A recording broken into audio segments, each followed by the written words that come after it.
saying good morning, good afternoon. How is you? Yes, from wherever you are catching us from, Ogambotia, how are you doing? I hope you had a very good day. For some people, of course, abagenda okubanga bagenda mu buliri. I want to say, of course, bagenda mu buliri. Good night for the people who have just woke up. I want to say good morning for the people who are just starting their day. I don't know how your day is going to be going. So I want to say good morning, good afternoon, good evening. You know, okubanga mkulaba, and I think you're doing great, and I think you had a very good day, or you're going to have a very good day. Let me start by introducing myself. Luzei Andrew Anderson is my name, and of course, once in a while, of course, we come here and then we have a chat. Netubanga tunyumiamu.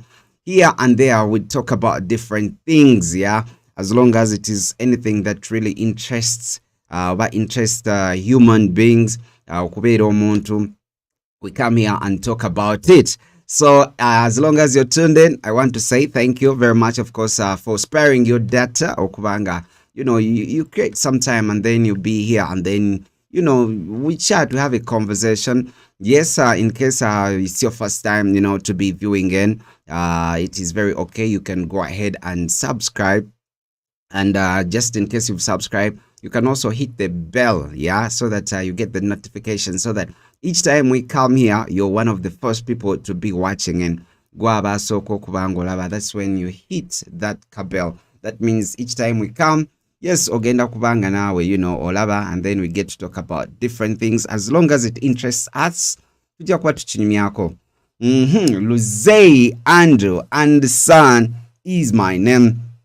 For the people who don't know, this is like the second, how long? I think this is the sixth podcast, of course, we are doing. But this time around, basically, we are looking at the year 2022 and how it has gone. For some of the people, I know it's been a very good year. Abantu abasinga maybe bayinza okubanga bazaliddemu, abalala bafunyemu abakyala, abalala bafunyemu abaami. So maybe there is something there to celebrate, and you're like, I want to thank God. Of course, the year went very well. So I also want to thank God on your behalf. If, this year has gone very well for you, yeah? There are those, of course, who traveled, yeah? Right now, ensi ya becoming so small. Ensi ntininyo nti them days ebiseere ebyo da. Nga omuntu asobola okubanga ali wano podcast the way I'm doing this one here nga ndi wano ne Uganda naye nga kizibu nnyo omuntu ali mu America oba ali South Africa oba ali Dubai okubanga atulaba, but currently it is very easy ntino osobola okusinzira yona gy'oba in real time, and then you're seeing exactly what is happening here. So munange, if the year 2022 was good for you and you've achieved something, thank God. And if you had those friends abakubeereddewo mogo mwaka the year 2022, try to keep them, yeah. Obafunyeyo mikwano emipya egikudevelopinga egikuzaamu amaanyi, webaze Mukama Katonda.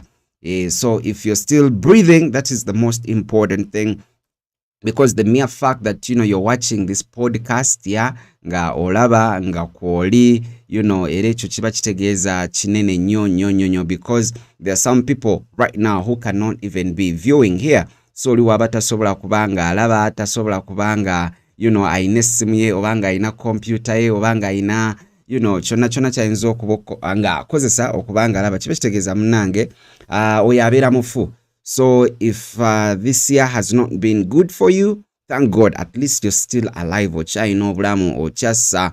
So oba ochayina obulamu ng'okyassa olina kubanga weebaza Mukama Katonda, because some people are not breathing. Abasinga bali ku ndiri, abasinga bonna balwadde, naye g'okyayina obulamu. So if you still have life, yeah, I don't know, me, if I start talking about my year, how it went, 2022, I think it has been one of mu myaka gyonna gye mbaddewo, I think guno omwaka gunjigiriza ebintu bingi nnyo.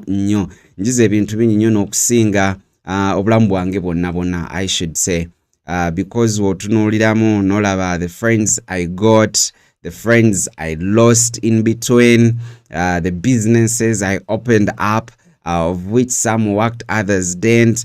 I think izo businesses takola, at least they gave me a lesson to learn from. Nemanya tino kati this is how things are supposed to be done. So in mistakes, by the way, mwetuva okubanga tuyiga ebiseera ebisinga oba tuyagala kukola mistake, then you can never learn. You can never ever learn. But when you do mistakes in life, you know, awomanya nti no ekyo ndabye engeri gye nakikolamu ekyo sigenda kubanga nkiddamu. So you know, oba oyina byonna byonna ebitagenze bulungi, just don't worry, because at the end of the day oba okoze mistake n'owulira bubi nekikunyiga, kiba kitegeeza at least ofunye ekyokuyiga. Waliwo omuntu nga yetakozeeyo mistake, ate kiba kitegeeza oba tokozeeyo mistake, kiba kitegeeza era toyina kyoyize. If you don't make mistakes, then that means you've learned nothing, and toyina kyogenda kubanga weegattako mu bulamu bwo oba onfuna. So waliwo abamu abali ku ndirisaawo eno nga wena bagambye, abamu bafudde, abala relationships zifudde, waliwo abeeganya abaana, waliwo bebasibye abaana ne bamukusiba ne bagamba ono wo naye ng'ate era si wo. So let's just thank God as long as we are having life. Omanye nti no, the year 2023 is coming through. Omwaka guno ogujja, you know, okube plani, at least obwangu obaddeko ne byotakoze omwaka oguwedde, weegambe, you know, ogambe nti no guno omwaka ogugenda otandika, the year 2023 I have to achieve some stuff. Ogambe nina okwachivinga, nina okufuna kino, nina okufuna kiri. Let me tell you something very important about life, yeah? Woba ogenda okwebaka ekiro, kiba kirungi nnyo n'obeerawo n'akaseera n'olowoozaako ng'oli wekka. Akakaseera olina okuba nga toli na ssimu yo, akakaseera olina okuba nga toli ku TV, nga tolina any screen. You create time for yourself, and then nogezaako okumeditating about your life. Then n'okuba plan, n'ogamba enkya, okay, leero weebeera nga leero Wednesday, nkya egenda kubeera Thursday, nkya ngenda kuba nkola ki? Kati waneno ngenda kukuwa plan, how you can make a plan of a year, na biki by'oyinza okwachivinga mu bulamu. Teriyo kintu kijja fwa. Buli kimu, the mere fact that okutte essimu yo n'oginyiga, and then you saw Luze Anderson's podcast, n'ojja n'olaba bye tuli mu kunyumyako, kiba kitegeeza otakinze decision. Okeera ku makya n'ogula ettaka oba n'otandikawo ka business, kiba kitegeeza wasooka kirowoozaako. You first think about it before you put it in action. Woba tokirowoozezzaako tosobola kikola. Olaba abasajja oba abaami oba you know abakyala ababeera mu bufumbo nga balwana, it means they've first thought about it. Omuntu n'agamba ngenda kukuba omuntu n'agamba guno omwaka njagala kuwasa. Me, like 4 years ago, I told myself, nengamba, you know what, I feel like I want to get married, I want to get kids, and that's what I want. Then netandika concentrating, and nengamba, you know, luli nali nnonya akeeru ennyo, akawanvu, akayinamu kahipu katonotono, akayina kawato. Those are my targets, and basically that's what I wanted. Ngamba nze we naafuna ekyo nja kuba maze, because ekyo kye nali njagala. That is 4 years ago. Nenkiremerako nengamba, this is what I want to get, this is what I want to achieve. Nenemerako for a very long period of time. So akaseera ako we kaatuuka, omuntu oyo najja. Remember, you can never get a perfect person ngaye wamukuba plan mu birowoozo byo ng'ogamba njagala muwanvu, ayina hip, ayina ebbina, yayagala katonda, yayina enviiri empanvu ezigweri, njagala ng'ate ye mukyotala. You know, you can never get a whole package in one person. You can never ever get a whole person. Oyinza omusanga nga physically buli kimu kyoyagala akiina, nga maybe tayagala katonda, obanga mwenzi, obanga mubbi, obanga musezi. Bino ebintu byeboogera omuntu either nga mulogo, nga yeelogoza, wabeerawo characters. Naye nga bambi physically buli kimu kye wali omwagalamu, buli kimu kye wali expecting, nga you have it there, ng'okirina. Naye nga in reality webagamba okuva kyova abamanyi ogamba muno okindako, waliwo abagamba kirako simanyi omubi omweru, waliwo abagamba better the devil you know than the angel you don't know. Osobola ogamba nasanze ekiwala bannange nga kinyirire, ekiwala nga kirungi, nga kiwunya bulungi, nga kiyina amagulu, naye nga kiyina ebbina bayiraye nga kiyina skin kyonna nga kyeru, naye nga bayinza okikuwaamu just week emu ekiwala ne kikufuukira ekiwala. ekiwala ne kikufukira ekiwala ne kikufukira nga ne bagamba noba mu nju osobola onnoba naye ng'ate physical abantu bonna abakutunuulira bagamba bannanga omusajja yafuna naye nga gwamanyi ky'oyitamu. So this year nze ne ngamba omanyi I just want to get a wife, I just want to get kids. Naye nga nkimeditate nzeeko oba nkirowoozezaako for over 4-5 years.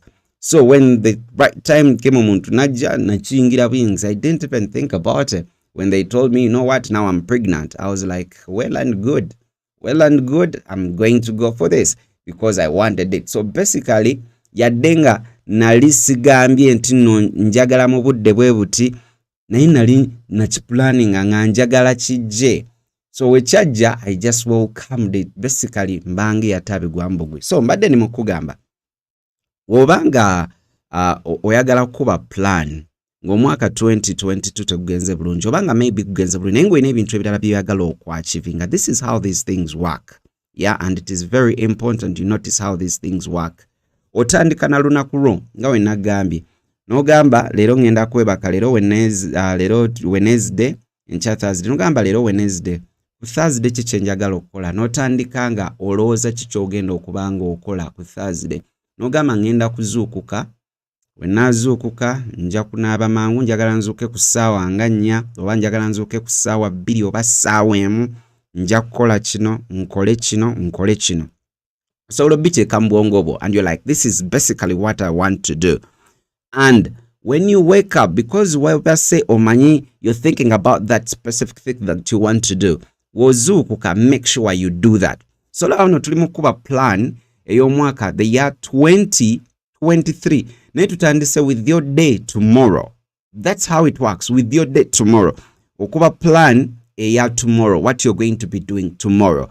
So okuba plan n'otuukiriza ebyo by'owabadde planinze n'ogamba kino nja kikola ne kino nja kikola olunaku luba luweddeko era ekiro ng'ogenda kwebaka kati leero ebadde Wednesday kati enkya Thursday ku Thursday ekiro ng'ogenda kwebaka ng'olowoozaamu ng'ogamba okay nabadde ngambye nja kukola kino nakikola na kino kiriwa kye nakoze ng'olaba biki bye wakoze olaba nga ku ebyo bye wakoze at least biri above the average. Above the average is nti oba wa planinze mugenda kukola ebintu 10 naye ku bintu 10 n'okolako 6 oba 7 oba 8 oba 6 n'okudda waggulu kiba kitegeeza you're achieving your dream okuba ng'oyita ate in the whole entire year.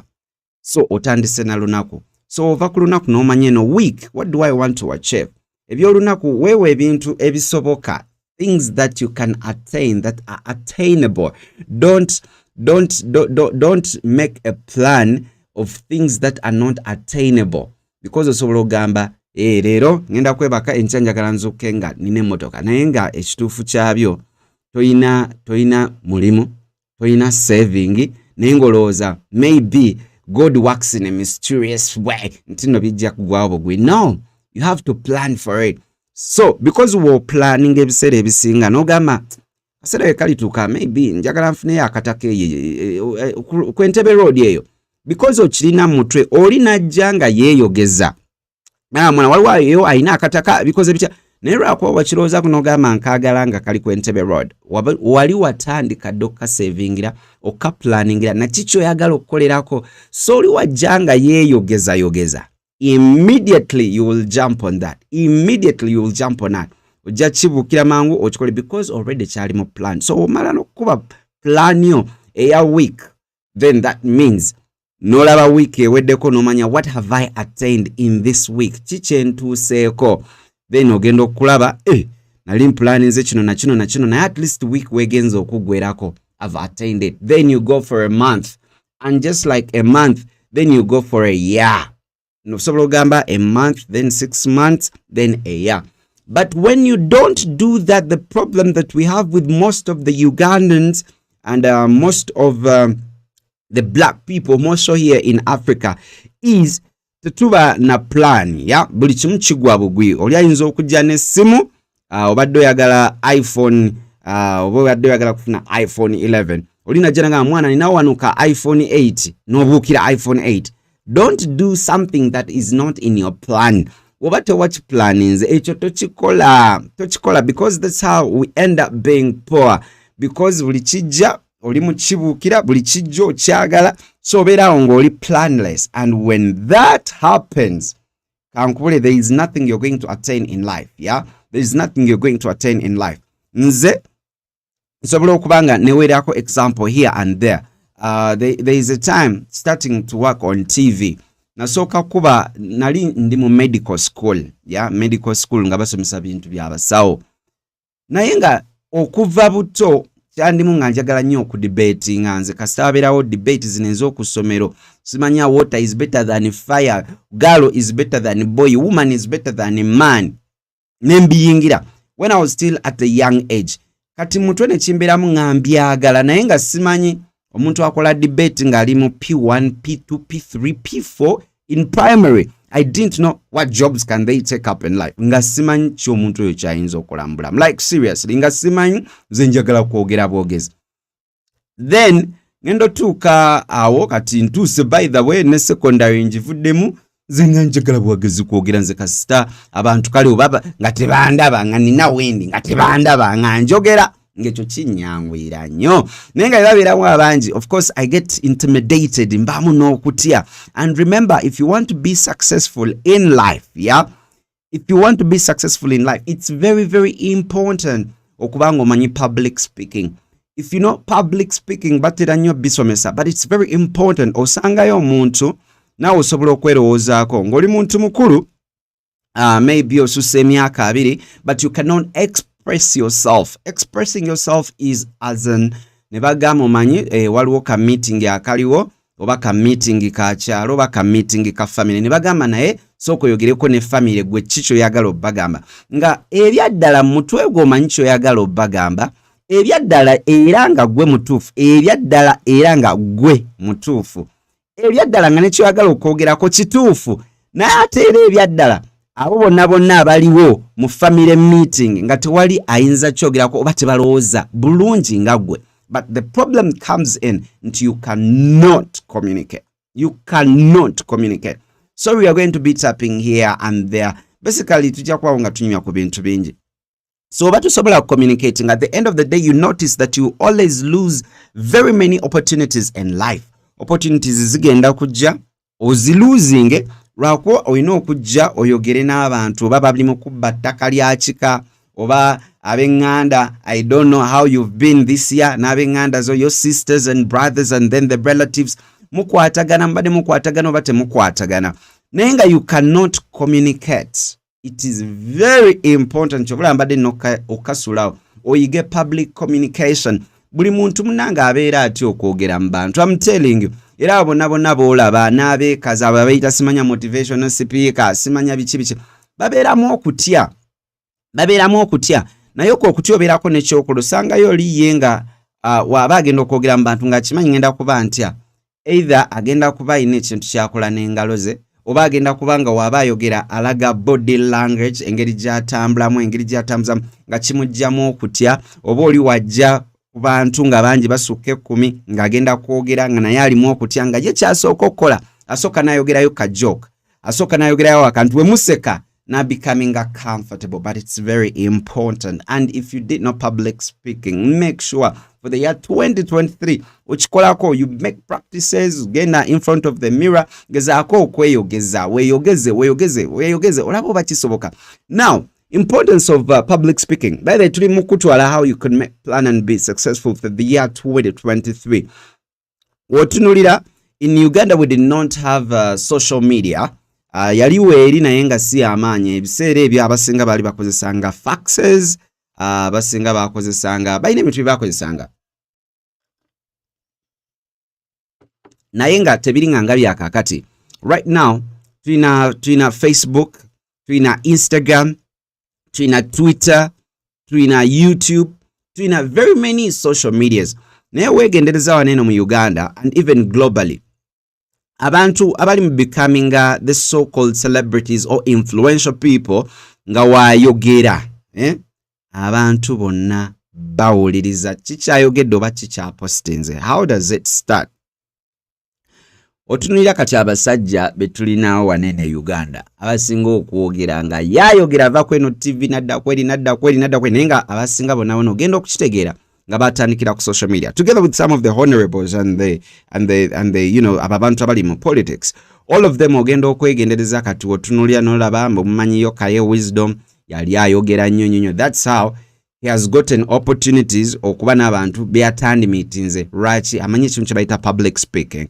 If you look at Jajja Ichuri musajja eyava ebweru n'akomawo n'ennusu returns e Uganda naye yali amanyi communicating and even without a job because people easily relate with him ne bawuliriza byayogera they start giving him value here or there even when it's not needed. Notunuulira the likes of kati abantu abasinga bafollowinga Lumbi Afraid, yeah, because of byabagamba because amanyi what they call public speaking okwogera eri abantu. Make sure if you're not good at public speaking and using social media because abantu abasinga basirika and when you kusirika opportunities nyingi nye ziyitawo and opportunities don't wait, yeah, wejja ebeze wojimisinga ebe egenze.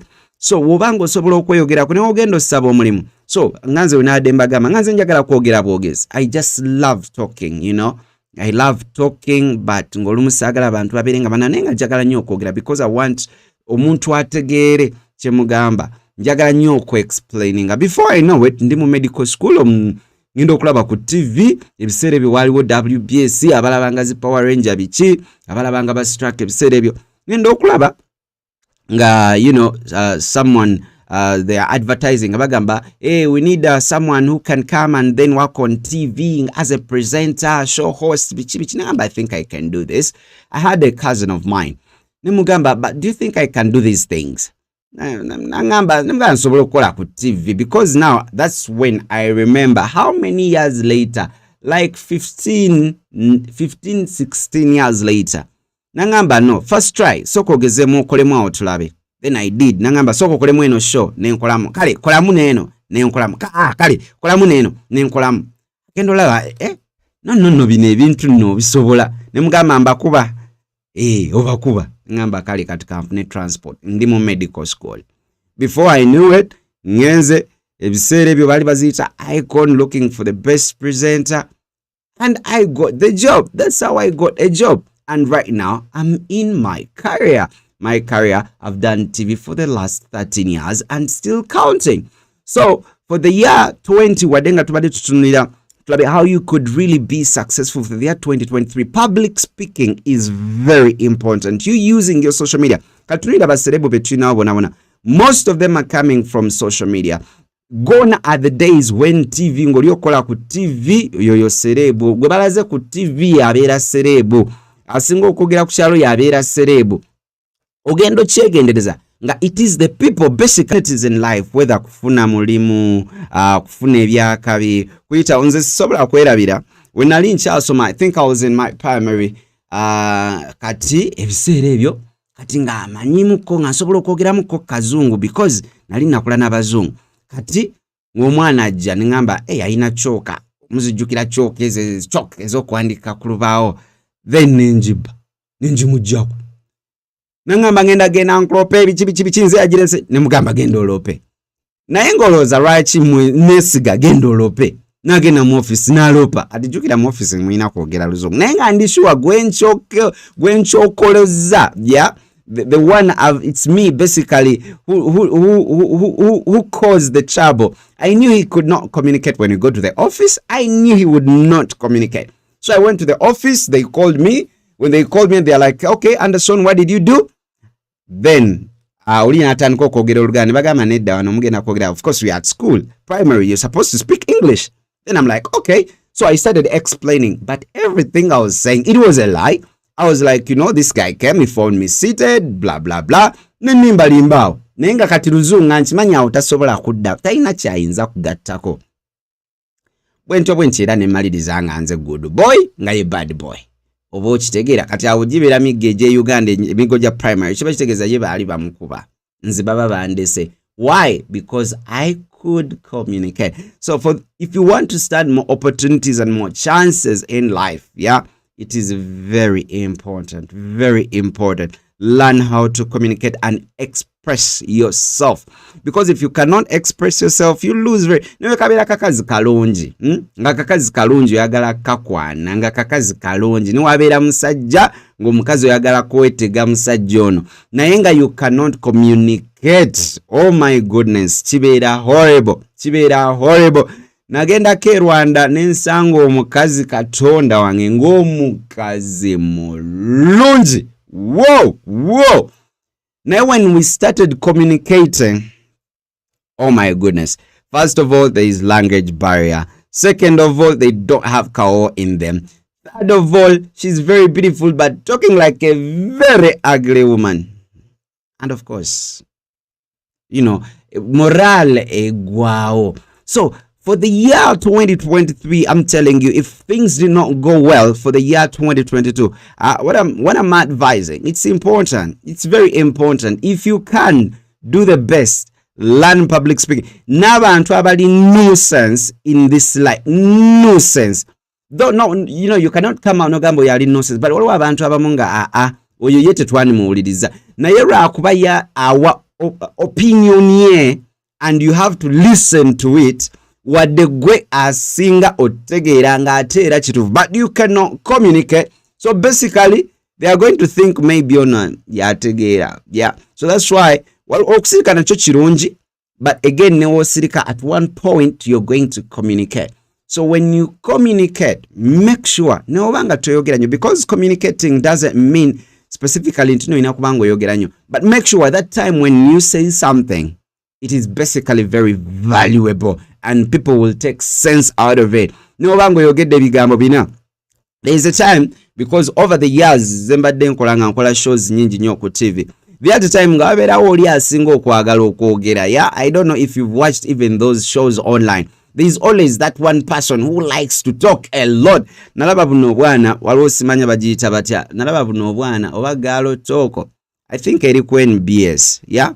But also kanotula nolaba nga waliwo akawala akamu oba obubiri nga bwogera tebwagala kusirika. What you do, it is very okay. You learn them, because omuntu ebiseera ebisinga wasooka n'asirika. You learn the weakness of these other people talking. Nofuna ensobi mu buli kimu kye boogera. So when you come to talk, oba ogenda kwogera katono naye nga kamakulu. So I was in the same scenario. Nga nina abantu naye nga bonna baagala nnyo okwogera. Basically they are competing. La. Kati nga nze kyenkola nsirika. Nensirika. Nembaza kye babadde batamanyi. Embagama naye mumanyi ekiriwo. Nowaayo point. And everyone is like, okakasa, because they were not concentrating to notice kigenda maaso, and you concentrated. So for the year 2023, I think you should look up for, public speaking. It's very, very, very, very important. Festive season, now who is watching this, you could be affected with this. Festive season, there are a couple of things that happen. Festive season, more so, I think globally it happens. If said a singer, festive season come, New Year's Day, then Christmas, then Nakwezidakao. Most of the people go to the village. Anyway, there is a lot of mix and mingle, and then meeting old friends, and then those things happen. But always kitera okubeerawo. Of course, abantu abasinga bonna abakyala bafuna embuto, unplanned pregnancies during that festive season, because ogenda kasanga ka boyfriend mu kyalo gy'okasanze yonna nga muludde okweraba kakuwoomera bitya. Before you know it, mukoze ebintu bya mami ne daddy. Before you know it, wayiseewo emyezi ogenda okukola test after 2 months, 1 month, and then the test is positive for pregnancy. Now remember, katono nimubabulira how this festive season go. Again, remember, yadenga kalimu kali, the mere fact that you're testing for pregnancy, the mere fact that you're testing for pregnancy, kiba kitegeeza high chances you did not use not high chances, you did not use a protection. You did not use protection. Kiba kitegeeza webate mwakozesa protection, obanga mwakozesa protection neyabika, kiba kitegeeza maybe atuyinza okuba nga oyina, oyinza okuba wafunye either STD. Whatever STD, those are chances kati endala options eziba zigenda okujja. whatever STD may be HIV. Okitegeera kati awo amalwaliro awo New Year's, Christmas after oba okitegeera, my goodness, kambabulire business esinga okukolawo abakebera HIV ne basooka bagula bu strips obwo, ne bagula bu strips SCGs eza pregnancy test, ne bagula zi determine start pack Unigold oba determines eza HIV abasinga kumweze mumanyi, ne bu buffers katolo oli mu kwekebera katolo STD lwakuba yo teragira waawo yo ogenda oguma ku musajja kiba kijja mutwalira essaawa nga 2 munnya agenda kuba kitegeera. So we register a lot of pregnancy tests, we register a lot of STDs, we register a lot of HIV akaseera ako okunyumirwa kuba kungi. And when it comes to accidents for the people who drive, accidents are also there. Olumu oyinza okwesanga nga bambi gwe abadde avuga si gwali mu buzibu. Yeah? You who has been driving, you don't have any problem. Toyina mutawaana. But omuntu ate omulala, because they are excited, they are happy, bajjeyo akamotoka manyi amafuta galinnya, gasi yalinnya, so kati akamotoka kajjeyo kolo lwebanywedde omwenge ajja avugisa kimama nga batomera gwe. Accidents are also very many. Theft obubbi, oh my goodness, nabo bubeera bungi nnyo. I was here nabagambye tetugenda kubeera namulamu ambo no guguno, tugenda kuba tuyitaayita mu buyisi just for the year 2022 and how of course you're supposed to make it for the year 2023, how you could go ahead to be successful so that you're not the same person you've been for the year 2020. Omanyi kibi nnyo okubanga gwe bakyalibo ba developing. Let me tell you this. Wali okinotisinzeeko nti musobola okubeera ku ssomero nga wasoma ne bakyalibo even at campus, ne mu graduating nga mwenna basomesa be bamu abali babasomesa, but somehow somewhere these bakyalibo bonabona nga bakuyitako in life. Yeah, they are buying cars, they are buying land, they are building houses, they are making families. Naye gwe nga bwe wali nga bw'okyali nga ne wogenda kwa Akasia oba n'omusanga mu kibuga oba mu bupate oba oyagala kwekweka, because gwe baakuleka bw'okyali kyekiri kye nagambye olina okuba ne plan. You have to be with something at least in your head. You always have to have something going on in your life. Something going on, I don't mean basically waliwo ekigenda maaso. Something going on basically I mean nti waliwo ky'oluubirira. Oyinza okuba nga tolina ssente naye nga mutwe gwe mulimu nti guno omwaka njagala nguleyo kakataka nga mwekiri. Yeah, so as long as mwekiri okirowoozaako, that is the first step. Very good. That is the most exciting. Very good, because you already have something on. Yeah, or in a plan, yeah, something. So oba in a plan already of something going on, then otandika okiplanning kati nkoze ntyo ofuna kana akataka, then otandika okuba plan. Okitegeera? So okuba plan, it is very rare for you to always, to miss out. So tugenda genda mpola mpola. Today nabadde ndi wano, of course that is like an hour ago. Nalabye Donzella, for the people who watched I think in the evening. Donzella agenze na posting account one on social media. Which read like me, I will, bagenze nebogera King Saha. I don't know if you didn't hear the story, you can put it in the comment, then include the story. So Donzella yena agena nawandika nagamba, me, I will hire King Saha newaba awunya nga natekawo B. Of course, stop putting people down in the name of wanting kabampani. No wonder people commit suicide because you kill their self-esteem, and that's how media put Mose Radio down until his last breath in Uganda. Even when you're dying, they will say stunt temutu siriwalirako. As we, the clients, we hire his voice, his appearance, ebya perfume, totubulira. As long as the guests are happy, we shall press the next button. Mubitiwa. Team Saha, if you cared so much, you would have contacted him directly or speak to his management and not on radio. We love with back client. Wow. I think that's a beautiful one from Donzera. Donzera kyabadde agezaako okugamba oba tewafollowinze. This is what happened. King Saha initially yagenda n'abeerako ku mbaga emu. So yali ku mbaga eyo Charlie Brian Mulondo n'avaayo n'agamba on radio babadde bali ne Mwami Kasuku. Mwami Kasuku kukuwaza banga oyo atera okubeera ku Dembe FM Talk and Talk.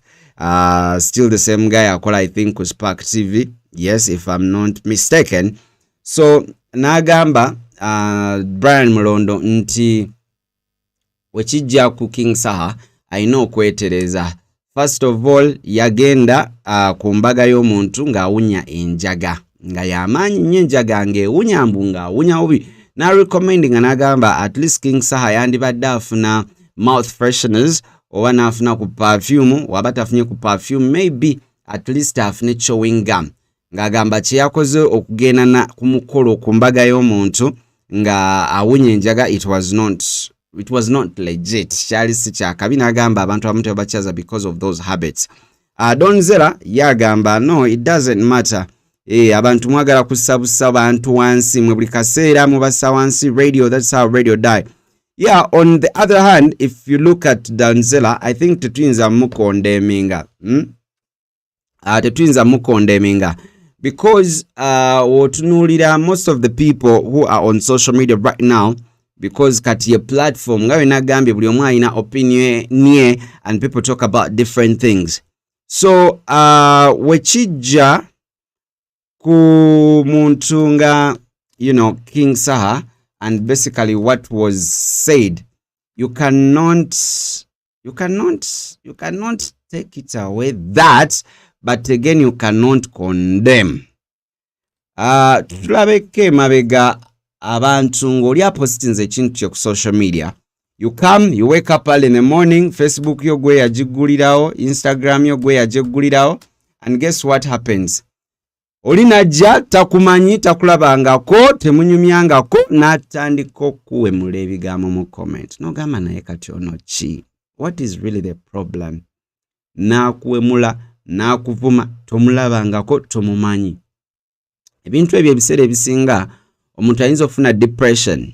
Nabagambako abayimbi baffe oba baserebu baffe bafa ebintu biringanga bisatu, either drugs, accidents because of drugs and much alcohol, oba HIV and AIDS because abakyala n'abaami babeera babaagala nnyo, oba depression.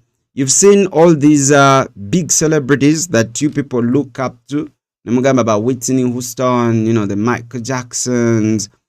Bona ngekibata chi depression ine engeri gye kutwala even when you have everything in your life. Nga buli kimu kirina, you have the money, you have everything, but depression kills you, and guess what? It's coming from social media. I think for Donzela's part, wayogera n'agamba nti no, at least yani mugambe directly. I think it makes sense because when it comes to Brian Malone, I think he can access either one of the people working with King Saha or but not bring it out. Omanyi kibi nnyo okubanga muli mu bantu kati atono sina mbantu. It is now media, novayo n'ogamba onawunya. Oh my goodness, mujjukira competitions ezo ezaaliwo kyali n'avaayo n'agamba abaana nti muwunya nnyo, muwunya bubi nnyo. Sibi, you rather get these people obateekeko emabbali obagaye naye mumanyi temuwunya bulungi, towunya bulungi, wandibadde okozesa cardiodra. But when you bring it out, kati atawo oba tobuuliridde, no oba tobuuliridde, kati atawo oba oli, you're creating what we would call more harm than good. You're creating more harm than good. Omuntu mugambe the year 2023 mubadde mu amawulire agagenze nigakwata waggulu ne wansi. For the people who remember very well, twagenda ne tulaba Joe Steady, Prima Kardashian and Mr. Henry.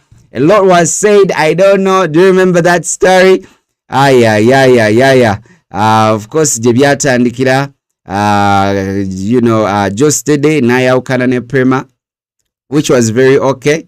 And they used to have fights naye nga tebalina n'omwana naye nga balwana nga beekuba beekuba nga balwana, not until they felt like, you know what, this thing is not working out, so we could part.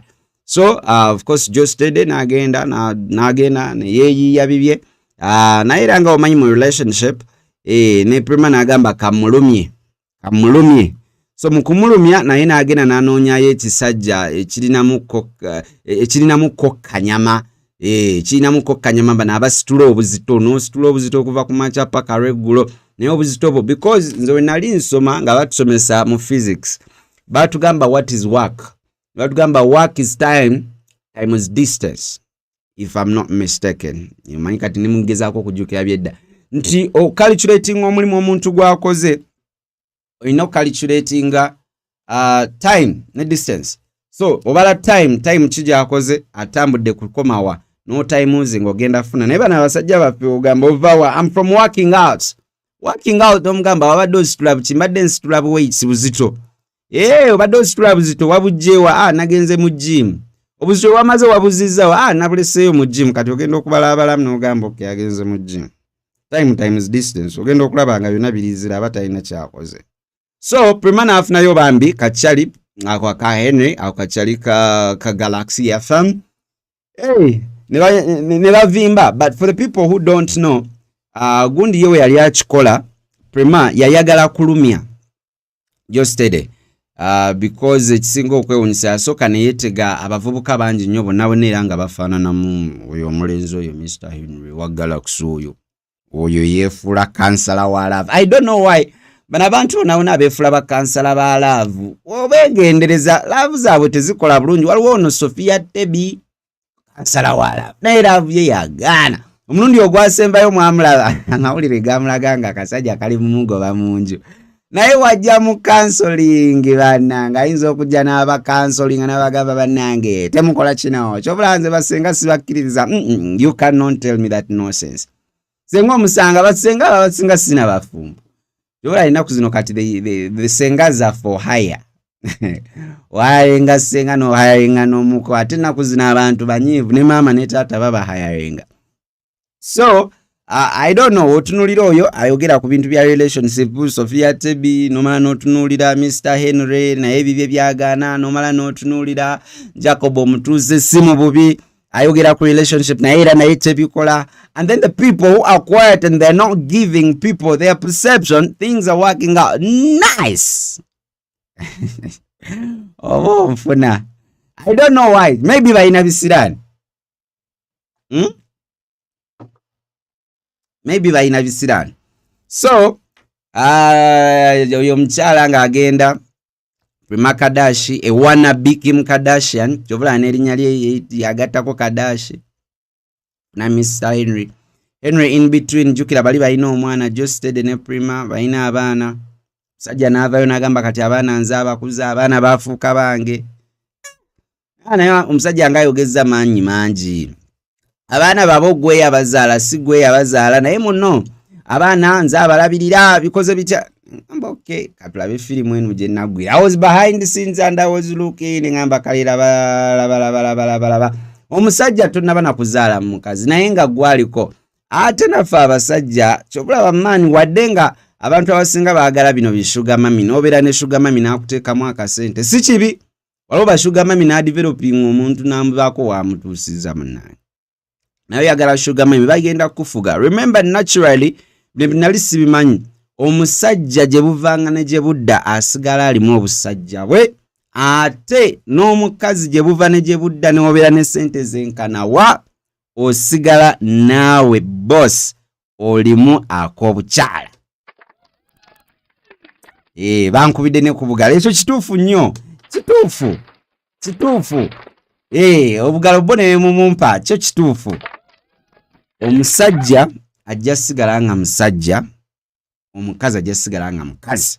Naturally Katonda we yali atutonda abakyala bano yabakola nga balina kubeera undermen. Fa abasajja tulina kukola nnyo fa balina okubeezaawo families abakyala ne tubayambako.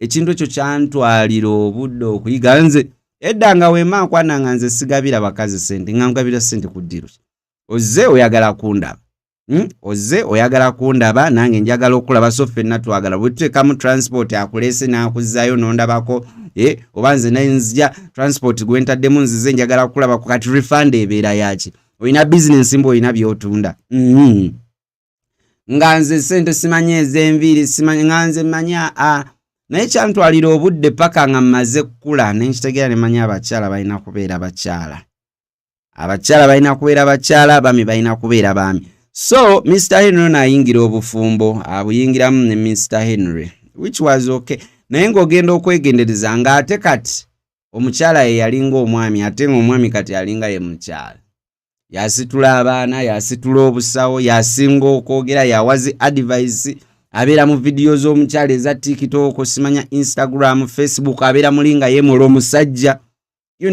omukazi yakusuza yasasula biiru zonna tolaba oyo mukazi wofunanga omukyala bw'atyo nga buli kimu akikola nze nkubuulira amazima lujja kutya because lujja kutya nga waakufunye because kati oyo omukyala kiba kitegeeza yakwana omukyala waabanga yakwana nga tebamukwana oyo muzibu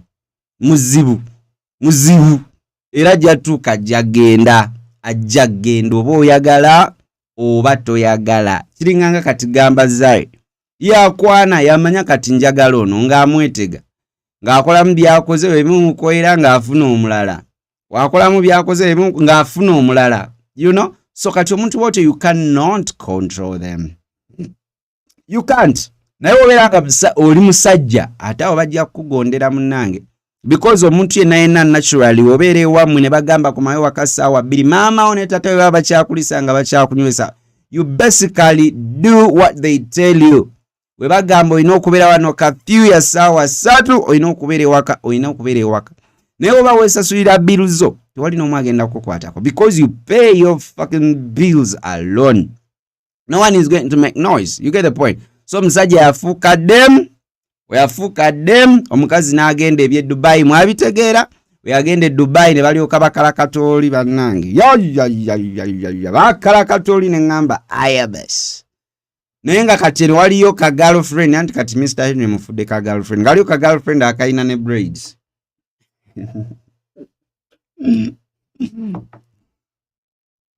girlfriend nga gyali ewaka ono amaze okuva ku business because naye yeyangeri gya surviving providingire ewaka kati Henry najayogera lwaki okola ebintu ng'ebyo wabadde oli mwekisinga lwaki obikola mukazi yamugamba bugambi just pack and go jamu obuzito bw'omuno mu nju bwe yalinga amaagi nga kwata obusaati bwo sleeveless eziraga bode n'ebizigo byo bye weesiiga oshining over one.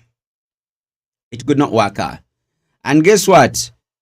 Je kyagwera mu party 2 of course nga just today azemu naddawo ne prema. If you have a family to protect and kids in the picture bichukamu by the way bichukamu because kati kyasinza okunsurprise nga it was today ngenda okulaba ate kyali waffe just today naye nga ate apostinze ate ebye ngamba bannange ate kati eno filimu ejja nyuma nagamba happy birthday mama Hassan Chigozi. Thanks for being a mother of our cute son. Wishing you more blessings and more life. I don't know what you think. The number you're seeing there, of course, that number is 0775864572. That number you can always call on it. You can send a WhatsApp message, talking about these specific issues. Yeah, you can send a WhatsApp. You can call on that number during this show. You can show it what sobolo kwogera naye webanga ogifunye after the show, don't call. You can WhatsApp but don't call. Yeah, yebe igenda kukolera bukolezi waneno. So I don't know ebiseera ebisinga oli wazaala omanyi ntira nnyo okulaba families omusajja ne bazaala abaana nga 3 naye omusajja n'asigala nga akyayagala ofuna omwana omulenzi. Bazadde abawala bana Mukama bablessinze naye nga akyayagalayo ofuna omulenzi. I don't know. Abakyala bano bakiraba bulala kati ate singa omwami agenda n'azaala emabbali n'azaala omwana omulenzi mukazi omulala abakyala kibatiisa nnyo kibatiisa because kati abamanyi ono omusajja afunye omusika. But anyway okitunulamu kituufu, but n'abakyala basobola osika naye anyway mpozi kugeza kika awo tuba tusobola okwogera kugeza kika because omusajja abaana basigala bali mu family naye kati otunulamu n'olokola abaprema nti abaana bonna balina mu jostede. Abaana balina bonna mu jostede bawala ate omusajja musiraamu. Kiba kitegeeza jostede n'ono maama kigozi ono kigozi aba yazaala musika, first born who is a boy. I don't know, zino ensonga z'okusika by the way mwandizinyumizaako nenzitegeera. I think nze mba ndaba kibeera okay, abawala nabo basobola okusika, kibeera okay, basobola okusika because at the end of the day you just have property. It is just property. So the girls can also handle the property ne bagenda mu baba baabwe naye nga at least omwana we ali okay, muwala naye nga naye muwala ayimiridde. I think it does a lot of sense than ate okubanga ozadde omulenzi fine aba agenda kuza ekika. I think byawukana. Omusika yenayina asobola osika, wozaala omulenzi waba agenda kuza kika then well and good. Nali ne mwami eyayimba omuzimu gwa nankyale nzondade namazere nanjaka awanzu twakola interview naye recently. Agambye waabwe bonna abasinga basodooti, si waabwe batono nnyo, bonna bayingire obusodooti, bafaaza basista tebazaala. N'agamba why mbu yewe balaba nga atayingiddemu ebya music ne bagamba at least ono y'anazaala. Yagamba why nze nange sinze yazija okuzaalira ekika kuza kika, yazaala obwana bwe bubiri. N'agamba nze nkomyawo sigenda zaalira kika, sobola zaalira kika. So you look at it, if it doesn't even make any sense. But anyway, just stayed there. Akantu ako kyemanyi prima tajja katwala bulungi because aba alabira ddala n'amanya nti omusika ate kati tali mu kuva mu family. Anyway, woba watandise naffe, you're doing such a great job. Luzei Andrew Anderson is my name. This is LAA podcast, yeah. So buli kaseera tujja kubeerangawo. It is just LAA, as simple as that. LAA. You can subscribe, hit that notification bell. We'll always be coming through. We chat, we talk about different things. Tuberenga tunyumyamu, tujja buzine tunyumyamu. Era ye number ya kunyumyamu. You can always send a WhatsApp message.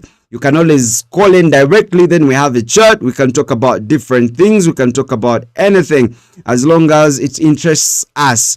The year 2022, but of course I was still telling you how you could be, successful. It is very important. Kuba plan, ibera ne plan. Nze kizibu nnyo okunsanga n'onkwata idol nga simanyi kye njagala. Nagamba I will do a podcast this year. I will make a studio at home. Yeah. Nga ninokola studio ewaka. Mbere nga nzijanga nenjogera n'abantu bange. I was not a fan of kujja neneyogeza nze kanze neneyogeza. But I was like, if I love it, why not? Let me do it. One day you will get to see this whole studio, yeah? This whole studio. It's a whole studio, by the way. Ngamba no. Kankole ekinyumira. Because most of the times, if you choose wolondo mulimu nga chokola okyagala. So kiba kitegeeza you work, but you're not basically working. If you choose a job that you really enjoy doing, that means you will never go for work. Let me hope you've understood me. I think I can repeat that. If you do a job that really interests you and you have fun with it, you will never go for work. Why? Because you always got to have fun. I told my people, and then some guy came up and then they're like, hey, we were on set even. Anderson, man, hey, omulimu guno mwana agumenya. Go omulimu guli kutya nga tuli ku set ne mugamba no nze sikola sina mulimu. I'm jobless sina mulimu. Why? Because I go to a place to have fun. I don't go to work. I go to have fun. So mtu wanagamba, banange, mboze wano nze siri mukola. Tuze kunyumirwamu, tunyumya ndi mukola binsanyusa, sawa ziri meka. Sawa ziweze sawa meka. Let me check the time here. Sawa ziweze sawa mukaga zenyini. Sawa mukaga zenyini. So kati tuyingidde Thursday. We are officially ku Thursday. I don't know where you are watching and from. I don't know what time it is that side. Waneno kiba kitegeeza tuyingidde Thursday. Yeah, it is a new day now. Olunaku lukyuse. But we'll be here. Yeah, you can always send in your texts. You can always, tuberenga tunyumyamu. We have chat. We talk about anything. The number you're seeing there. Yeah. The number you're seeing here. Yeah, this number here. Yeah, this is the number. This is the number. You can always WhatsApp. You can always call. We talk about different things. Tuba tunyumya engeri omwaka gye gutambuddemu. Omwaka guno, I think thanks to okuva His Excellency the President Bobi Wine, okuva we yajja, I think politics has changed in the country. Yabusiza abantu bangi abalaze nti no, ebintu ebitagenda bulungi n'atubuusa n'agamba ekyo ekintu si kituufu, ekyo kino kirina kubeera bwe kiti. When was the last time we twabirawo ne tumanya nti no naye bino ebintu ebigenda mu maaso si bituufu? When was the last time? We've just noticed right now. Ebintu ebisinga ne tubiraba ne tugamba naye ekyo tekyandibadde bwe kityo. Twasirikanga ebiseera ebyo. We used to keep quiet. But now we know. Tuli babuufu kati buli kimu tukitegeera bulungi nnyo.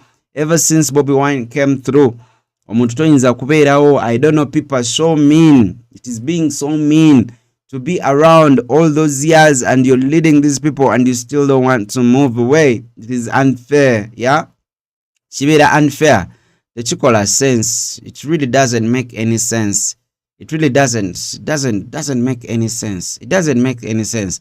And if anyone thinks omuntu to be in power for over 30 years it doesn't make sense, ngalaba kiba kya busiru atuwe buwi bugalo. Yeah. If you think it doesn't make any sense, tuwe bugalo. Yeah. That's how it's supposed to be. So, I'm happy. So, in a festive season, nga tujiyingiddemu, making sure chali wange tofuna sirimu. It is very important. Tofuna sirimu, tofuna STDs. Tozaala ka refugee kotetegekede. Tozaala refugee kotetegekede. Just be careful. Those things they say them, by the way. Olina ayogera about, people can talk about HIV, they talk about STDs, they talk about all these things. When you get it, you cannot reverse it. When you get it, it's not going nowhere. You start taking your medication. Of course, even people who take medication, they still survive. But why do you want to stay on medication if you could protect yourself even now? Yeah, it doesn't make any sense. It doesn't make any sense. It doesn't make any sense. So I heard not on the Kechiwa today, the press conference was done today. And I think, I don't know, why do they let some people organize concert? I think it is still also unfair. Some of the people to do concerts, then let everyone not do a concert. Why do they let a few of them to do? I think it is not making sense, yeah? It's not making sense. If they say the other one is going to organize because Chameleon is having on the 10th or on the 11th of February and Bebe Cool is also going to have his, why can't also Bobby Wine have his? Why? Just give me a reason why. It is just unfair. So I think for most of the people it will make sense if they don't go for Bebe Cool. They don't go for Bebe Cool. I'm just saying. Anyway, we have a few minutes okubanga to hitting an hour. But in case you started with us, in case you started with me, I want to say thank you very much, for being tuned in. Yes, we have just started. and Nobera, one of the people who has watched this from the beginning to the end, try to follow, put up a comment, so that 5 years, not 5 years, I think at least after like six months, 1 year, you'll be like, I was among the first people, of course, who started, watching, and I was following. Yeah, when we make it there and we make it big. Yeah, thank you very much. Of course, Luze Andrew Anderson is my name. I think Kansokembalekemu right now for now. Until when we catch up tomorrow early morning. Chiro tujja kuba tufuna, I think tujja kuba tukola ku ssaawa 4. We'll do a live ku ssaawa 4, then we'll do another one ku ssaawa 7 8. Some 8, then we'll do another live one ku ssaawa 4 ez'ekiro, then endala ku ssaawa 6 obudde bwe buti. So we'll be having a couple of lives every day. Anyway, guys, thank you very, very much. In case you started with me, Luze Andrew Anderson is my name. Please try to subscribe, and you can also hit that bell so that you're one of the first people to get the notification, when I come live. Okay, until when we catch up, I want to say thank you very much for watching through. Until when we catch up, the number is 0775 86 45 72. So God bless you. I love you. Good